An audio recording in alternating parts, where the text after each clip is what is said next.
Гражданскую одежду на военный мундир сегодня сменили сразу 100 парней. Чеченские призывники уже приняли традиционную присягу. Я, Магомед Хаджиев Магомед Русланович, торжественно присягаю на верность своей родине, Российской Федерации. Клянусь свято соблюдать ее, Конституцию и законы, строго выполнять требования воинских уставов, приказы командиров и начальников. Клянусь достойно выполнять воинский долг, мужественно защищать свободу, независимость и конституционный строй России, народ и отечество.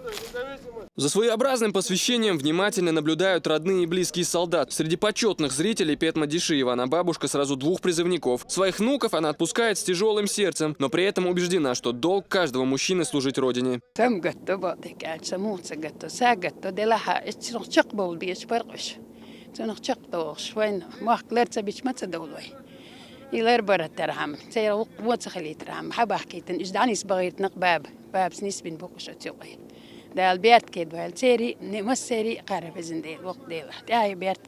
Наставления в адрес защитников Отечества звучат от будущих командиров. Теперь они на целый год станут для солдат настоящей семьей.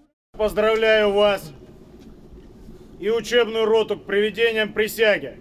Я надеюсь, что вы достойно продолжите те традиции, которые были заложены в полку, не подведете своих родных и близких, не подведете и не утеряете то доверие, которое вам оказано командованием бригады, командованием полка. 20-летний Шамиль Адахаджиев с детства хотел пойти в армию. Парень мечтает связать жизнь с военным делом, ну а служба в рядах российской армии – верный шаг на этом пути. Пошел в армию, родители были за, конечно. Вот сегодня сдал присягу. Да, мол, пройду армию, на 5 с плюсом пойду в разведчики.